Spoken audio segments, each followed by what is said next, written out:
SK그룹 재편의 배당주 수혜가 이곳으로 일단은 SK이노베이션이랑 SKENS가 합병 뭐 얘기가 나오고 있죠.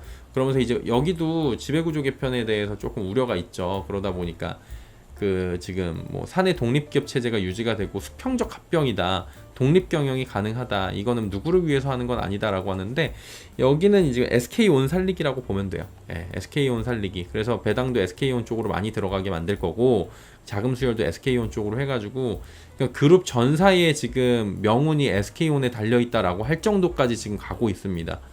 왜냐면 지금 이만큼 왔는데 SK온을 버릴 수는 없잖아요. 지금 그리고 SK온 그만큼 오는데 법적 분쟁도 있었죠. 그 다음에 기술 탈취에 대한 얘기도 지금 그래가지고 그 뭐 얘기 있었죠. 그리고 이제야 수율 잡아가고 있고 이제야 좀 하고 있고 막 누적 그 수주 잔고도 많은데 수익만 내면 되는데 좀만 더 버티면 되는데 이렇게 되는 거죠. 그래가지고 SK온 살리기가 지금 들어가는 과정이다 이렇게 보면 되는 거예요. 근데 여론 눈치를 보는 거죠. 왜? 두산 지배구조 개편에 당국이 제동을 걸었기 때문에 괜한 눈치는 아니고 이것도 이제 소액주주가 좀 손해볼 수도 있는 상황이 되기도 하지만 전반적으로 봤을 때 ENS가 소액주주 비중이 적은 비상장이기 때문에 여긴 두산보다는 좀 덜 하죠. SK이노는 조금 이제 뭐 예를 들어서 PBR로 계산했어야 되는 거 아니냐 SK이노를 그렇게 하는데 SKENS도 원래 가격보다 훨씬 적게 잡았으니까 뭐 그래가지고 얘기들이 계속 나오고 있어요. 근데 이제 배당 쪽을 한번 보는 거예요. SK이노하고 SKENS하고 합병하면은 요 이제 지주사 SK의 배당금이 크게 줄어들 전망입니다. SKENS가 엄청나게 그 배당을 많이 줍니다. 핵심원이에요. 근데 얘가 이제 빠져가지고 SK이노베이션하고 같이 되는 거니까 확보를 하는 거니까 SK는 배당금이 SKENS에서 나오는 게 줄어들어요. 어떻게 줄어드냐면 SKENS는 3년 동안 1조 원이 넘는 금액을 SK에다 배당을 했습니다. 이렇게 상납구조 지주사 상납구조. SK는 지분 90%를 가지고 있는 모회사죠. 이거 비상장이니까 이렇게 갖고 있는 거죠. SKENS는 호실적 발당으로 꾸준하게 배당금 규모도 늘려 실적이 좋으니까 계속 배당도 늘리는 핑계가 되는 거예요. 여기서 빼먹는 거지 뭐 사실. SKENS 배당금 규모는 상당 부분을 차지합니다. 연간 배당 수익은 7,446억 원에서 1조 4천억까지 늘어나요. 비율도 35.1, 46.4, 24.9. 그럼 뭐예요? SKENS는 SK의 아주 빨대입니다. 솔직히 이렇게 얘기하는 게 뭐 직관적이겠죠. 빨대입니다, 빨대. 쪽쪽 빨아먹고 있는 배당을 진짜 다 가지고 갖고 경영 실적이나 이런 부분을 많이 메꿔주는 한마디로 이런 그 재무 구조를 안정화시켜 줄 수 있는 굉장히 좋은 캐시카우입니다. 근데 문제가 뭐예요? SK이노하고 SKENS가 합병이 되잖아요.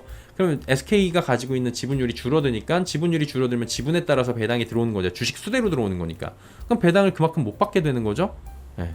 이거 왜 그래요? 아까 말씀드렸다시피 SK온 살리기. SKENS의 현금은 SK온으로 이제 들어갈 전망이다 이렇게 얘기가 나오는 거예요.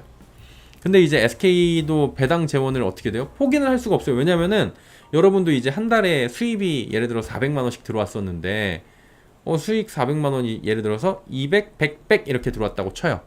그럼 100만 원짜리 하나가 텅 비게 되는 거예요, 지금. 그럼 100만 원을 어디선든지 채워야 되잖아요. 그럼 어떻게든지 다른 걸로 이제 벌충을 하잖아요. 그런 벌충을 좀 하지 않을까라는 거죠. 왜냐면 이거는 그 지배구조상에서 배당금 빠진 걸 벌충을 안 하면 영업이익에 지금 문제가 생기니까요. 그런 예상이에요, 예상. ENS의 빈자리는 누가 챙겨요? SK하이닉스가 좀 채우지 않을까 이렇게 보는 거예요.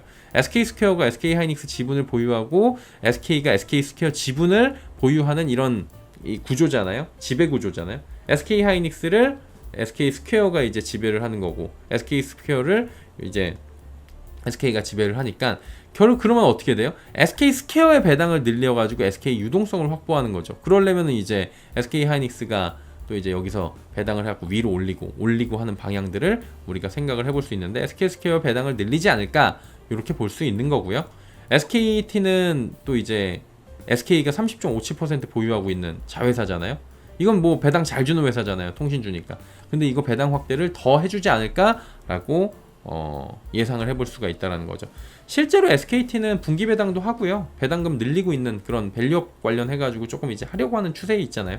그래서 업계에서도 지배구조 개편으로 자금 부담이 높아진 SK이노베이션, SK에코플랜트에게 우선 사용될 가능성이 높아 보인다 이런 분석들이 있고요. 이런 지배구조 개편 등에 의한 배당금 변화 추이 확인을 해야 되겠죠. 투자를 할 때 이제 그런 걸 고민을 하는데 배당금이 늘어날 거야 무조건 사 이게 아니에요. 그건 아닌데 배당금을 늘린다고 공시를 하거나 그렇게 공시를 할 만한 시그널이 보이면 그에 따른 수급이 들어옵니다. 그래서 이제 배당을 한다고 해갖고 어마어마하게 주가가 올라가는 게 아니고 단기적으로 이 기대감에 의해서 살짝 올라가요. 그럼 그거 이제 먹고 나오자.